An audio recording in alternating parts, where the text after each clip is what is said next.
എല്ലാ വർഷവും മാർച്ച് 24 ലോക ക്ഷയരോഗ ദിനമായി നമ്മൾ ആചരിക്കുന്നു. പ്രധാനമായും ശ്വാസകോശത്തെ ബാധിക്കുന്ന രോഗമാണ് ക്ഷയരോഗം. ചികിത്സയേക്കാൾ പ്രതിരോധമാണ് തുടച്ചു നീക്കാനാകുന്ന ക്ഷയരോഗം ഇന്നും ലോകരാജ്യങ്ങളിൽ മാരക പകർച്ചവ്യാധിയായി ഭീഷണി ഉയർത്തുന്നു.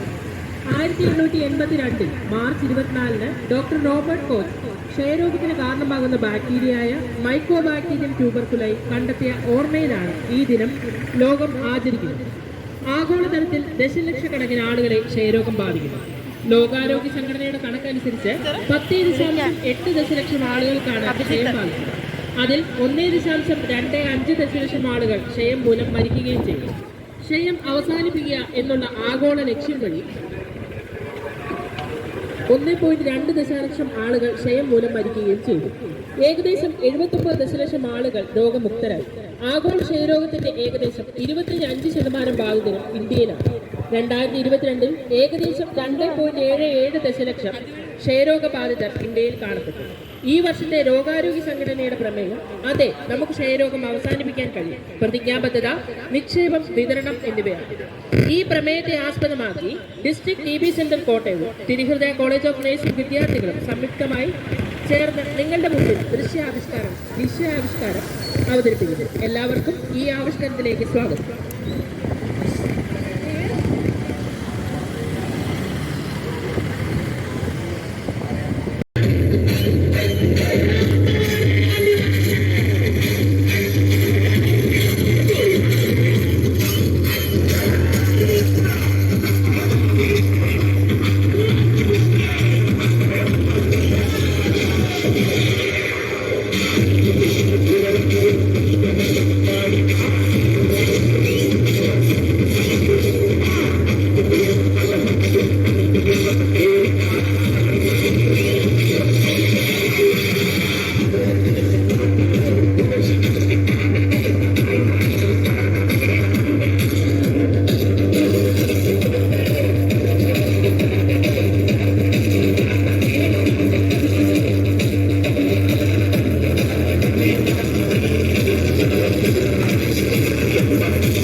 ആശുപത്രിയിലൊക്കെ പോയാൽ ഒരുപാട് പൈസ ആയില്ലേ?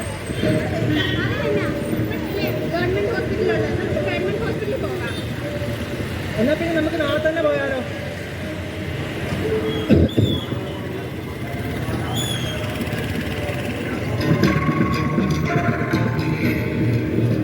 പിറ്റേന്ന് ഹോസ്പിറ്റലിലേക്ക്.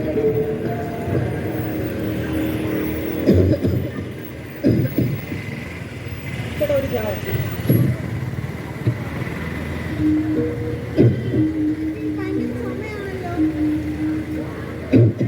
ആന്നേ കുറയുന്നില്ലേ? കുറെ ആയി തുടങ്ങിയിട്ട്. ഹോസ്പിറ്റലിലോട്ട് പോകുന്ന വഴിയാ.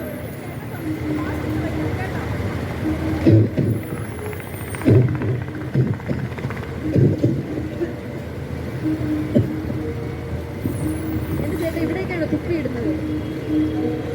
ചേട്ടാ ചുമയാണെങ്കിൽ മാസ്ക് വെച്ചുകൊണ്ട് വന്നു. എന്തിനാ ചേട്ടാ ഇത്? ഡോക്ടറെ കാണണ്ടേ?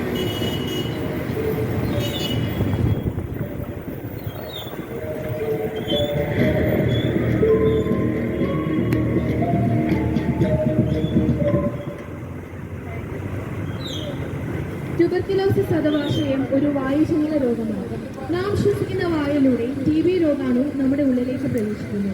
നമ്മുടെ രോഗപ്രതിരോധ ശേഷി നല്ലതാണെങ്കിൽ TB രോഗാണു നമ്മെ രോഗികളാക്കുന്നില്ല. പക്ഷേ നമ്മുടെ രോഗപ്രതിരോധ ശേഷി എപ്പോഴാണോ നഷ്ടപ്പെടുന്നത് അപ്പോൾ TB രോഗാണു അതിന്റെ മുഴുവൻ ശക്തിയും എടുത്ത് നമ്മെ രോഗികളാക്കി മാറ്റുന്നു. ഏത് രോഗത്തിനും കാണുമല്ലോ ഓരോ കാരണങ്ങൾ.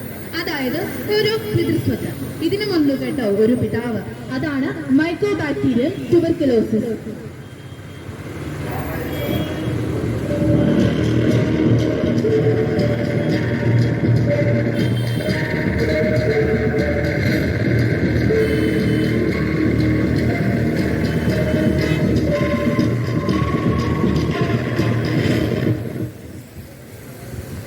HIV ബാധിതർ, പുകവലി, മദ്യപാനം ശീലമാക്കിയവർ, പ്രതിരോധശേഷി കുറവുള്ളവർ, പോഷകാഹാരക്കുറവുള്ളവർ എന്നിവർക്ക് TB വരാൻ സാധ്യത വളരെ കൂടുതലാണ്.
ക്ഷയരോഗം ഒരാൾക്കുണ്ടെങ്കിൽ അത് തീർച്ചയായിട്ടും അതിന്റെ വരം അറിയിച്ചിരിക്കും. അതെന്താണെന്ന്. ക്ഷയരോഗം നമ്മുടെ ശരീരത്തിലെ പല അവയവങ്ങളെയും ബാധിക്കാറുണ്ട്. അവയിൽ ശ്വാസകോശ ക്ഷയരോഗത്തിന്റെ ലക്ഷണങ്ങൾ ഏവയെന്ന് നമുക്ക് കാണാം. 2 ആഴ്ചയോ അതിൽ കൂടുതലോ നീണ്ടു നിൽക്കുന്ന ചുമ, 2 ആഴ്ചയോ അതിൽ കൂടുതലോ നീണ്ടു നിൽക്കുന്ന പനി, രക്തം കലർന്ന കഫം, പനിയോട് കൂടിയുള്ള രാത്രികാല വിയർക്കൽ, വിശപ്പില്ലായ്മ, അമിതമായ ക്ഷീണം, ഭാരക്കുറവ്. ഈ ലക്ഷണങ്ങളുണ്ടെങ്കിൽ കഴിവതും വേഗം ക്ഷയരോഗം ഉണ്ടോ ഇല്ലയോ എന്ന് ഉറപ്പുവരുത്തുക. ഒരു വ്യക്തിക്ക് ക്ഷയരോഗം ഉണ്ടോ ഇല്ലയോ എന്ന് എങ്ങനെയൊക്കെ നമുക്ക് തിരിച്ചറിയാൻ സാധിക്കും? കഫം പരിശോധന, chest x-ray, tuberculin test, CBN എന്നിവയെല്ലാമാണ് ഒരു വ്യക്തിക്ക് ക്ഷയരോഗം ഉണ്ടോ എന്ന് തിരിച്ചറിയാനുള്ള ചില മാർഗങ്ങൾ. ക്ഷയരോഗത്തെ പൂർണ്ണമായി ചികിത്സിച്ച് ഭേദമാക്കാൻ പറ്റുമോ? തീർച്ചയായും. തുടർച്ചയായി മരുന്ന് കഴിക്കുന്നതിലൂടെ ക്ഷയരോഗം പൂർണ്ണമായി തുടച്ചു മാറ്റാൻ സാധിക്കുന്നതാണ്. എവിടെ നിന്നാണ് നമുക്ക് ചികിത്സകൾ ലഭിക്കുന്നത്? തികച്ചും സൗജന്യമായി എല്ലാ സർക്കാർ ആശുപത്രികളിൽ നിന്നും തിരഞ്ഞെടുക്കപ്പെട്ട പ്രൈവറ്റ് ആശുപത്രികളിൽ നിന്നും സേവനം ലഭ്യമാണ്. എന്തിനാണ് ചികിത്സാ രീതികളെ പലതായി തിരിച്ചിരിക്കുന്നു. പുതിയ കേസ് മുൻപ് മരുന്ന് കഴിച്ചിട്ടുള്ളവർ, സാധാരണ മരുന്നുകളോട് പ്രതികരിക്കാത്തവർ. പുതുതായി രോഗം സ്ഥിരീകരിച്ചവരിൽ 6 മാസമാണ് ചികിത്സാ രീതി. ആദ്യത്തെ 2 മാസം 4 ഗുളികകൾ വീതവും പിന്നീടുള്ള 4 മാസം 3 ഗുളികകൾ വീതവുമാണ് അവർ കഴിക്കേണ്ടത്. ഇതിനു മുൻപ് TBക്ക് മരുന്ന് കഴിച്ചിട്ടുള്ളവരിൽ വീണ്ടും TB വരികയാണെങ്കിൽ അവർ ആദ്യത്തെ 3 മാസവും തുടർന്നുള്ള 5 മാസവും എന്ന കണക്കിൽ 8 മാസമായാണ് ചികിത്സ പൂർത്തീകരിക്കേണ്ടത്. അടുത്തതായി ദേശീയ ക്ഷയരോഗ നിർമ്മാർജ്ജന പദ്ധതി അഥവാ RNDCP.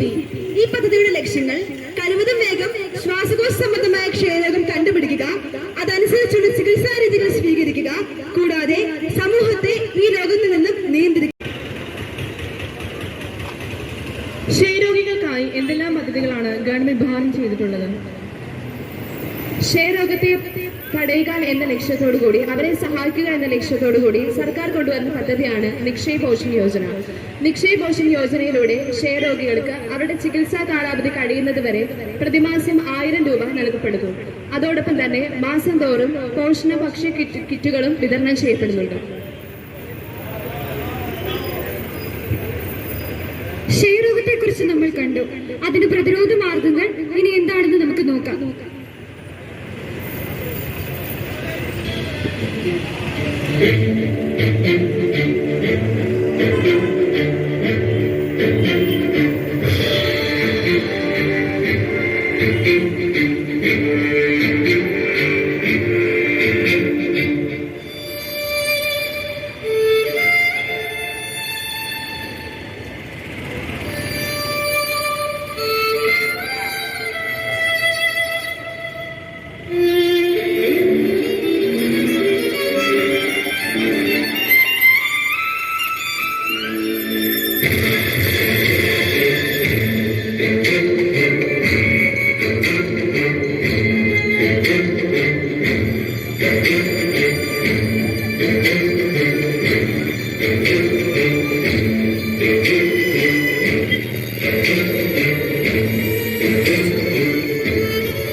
ക്ഷയരോഗത്തെ പ്രതിരോധിക്കാൻ കുറേയധികം മാർഗങ്ങളുണ്ട്.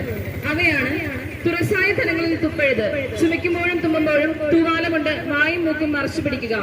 ക്ഷയരോഗബാധിതർ കഫം അടപ്പുള്ള പാത്രത്തിൽ ശേഖരിച്ച് ഫിനോൾ ഒഴിച്ച് നിർവീര്യമാക്കിയ ശേഷം മണ്ണിൽ കുഴിച്ചു മൂടുക. ക്ഷയരോഗബാധിതരുടെ വീട്ടിൽ 6 വയസ്സിന് താഴെയുള്ള കുട്ടികൾ ഉണ്ടെങ്കിൽ ഡോക്ടർ നിർദ്ദേശപ്രകാരം TB ഇല്ല എന്ന് ഉറപ്പുവരുത്തിയതിനു ശേഷം രോഗം പകരാതിരിക്കുവാൻ വേണ്ടുന്ന പ്രതിരോധ മരുന്നുകൾ നൽകുക. ക്ഷയരോഗബാധിതരുടെ വീട്ടിൽ ആർക്കെങ്കിലും ചുമയുണ്ടെങ്കിൽ നിർബന്ധമായും കഫ പരിശോധന നടത്തുക. മദ്യപാനം, പുകവലി ഒഴിവാക്കുക. വ്യക്തിശുചിത്വം പാലിക്കുക. പോഷകാഹാരം കഴിക്കുക. മുഖാവരണത്തിന് ശരിയായ ഉപയോഗം. കുത്തിവയ്പ് എടുക്കുക.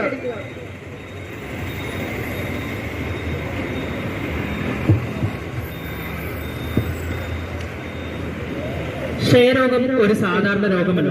അത് നമ്മുടെ സമൂഹത്തെയും രാജ്യത്തെയും സാരമായി ബാധിക്കുന്ന ഒരു പ്രശ്നമാണ്. രോഗം നേരത്തെ കണ്ടെത്തി ചികിത്സിച്ചാൽ പൂർണ്ണമായും സുഖപ്പെടുത്താൻ സാധിക്കും. രോഗലക്ഷണങ്ങൾ കണ്ടാൽ ഉടൻ തന്നെ ഡോക്ടറെ സമീപിക്കാനും ആവശ്യമുള്ള പരിശോധന നടത്താനും കാര്യമായ ചികിത്സ ഉറപ്പാക്കാനും ഓരോരുത്തരും ശ്രദ്ധിക്കണം. നമ്മുടെ സർക്കാർ ക്ഷയരോഗം നിയന്ത്രിക്കാൻ നിരവധി പദ്ധതികൾ നടപ്പിലാക്കുന്നുണ്ട്.